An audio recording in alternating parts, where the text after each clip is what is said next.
Now, since we're actually at the Queen's Inn here, can you sort of explain to people about sort of brief history about the Queen's, exactly of how far back it goes and what actually took place during that time? Okay, the Queen's Inn was built in 1858 by Robert Johnson on a piece of property they bought from the Canada Company. All the places bought the Canada Company. And at that point, it was the center part on the Huron Road between Guelph and Goderich.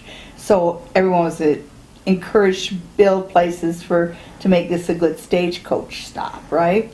And Robert Johnson sold the building in 1864 to J.C. Curry, who was a civil engineer. Now, I don't get much of Robert Johnson around here, but J.C. Curry, who was the second owner and really loved this hotel and loved the community, his presence is very much felt in the basement, which is still part of the original building. Yeah. And he spent the rest of his days here, raised his family here, and his son Fred took over. And his son Fred was a very fashionable type of person, and he kept a quality of service and that, and he loved the place too, although I don't really pick up on Fred being around here. JC though, JC, you very much feel him down in the basement. If you're working in the laundry room, he just stands there. It's kind of like what happens next kind of thing. Now the place burnt down in 1905, and they rebuilt it on the existing foundation as you see it today. And then a few years later, Fred Curry sold it to the Pinckney family. And the Pinckney family's influence, you could so feel it. We are right now in what we call the Pinckney Suite, which is one room out of 5, technically 6, that made up the original Curry Suite. The original Pinckney Suite. Where the elder David Pinckney had his family and everything here. It was the nicest apartment in Stratford. And you still very much feel, both the father and the son of the Pinckneys still very much around, and we've both experienced Yes, that. we have. And so they finally sold it in the late 70s. And so it bounced around a little bit.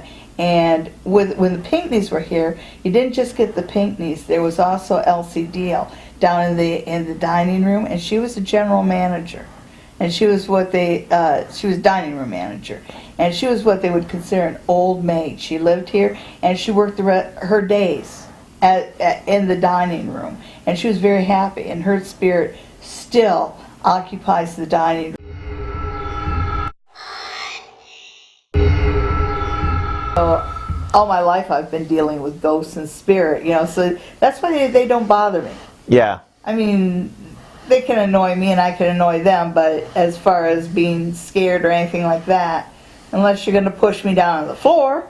Yeah. Oh yeah, he plays with the keys, and if he doesn't want you in the room, we had one lady, and she was related to him, which probably explains why, but my relatives are going to see that and jump all over it. Anyhow, his niece came to visit and wanted to stay in the Pinckney Suite. Yeah. And so we tried to get her in here. We tried every key to the Whirlpool Suite we had. We tried the manager's key. Nothing was going to open that door. We finally had to give up and give her another room. After she left, all the keys worked again. Yes. And I remember one time I was doing readings in this room, and I went to the bathroom, and he locked me in the bathroom for 5 minutes. It took me 5 minutes to unlock the door.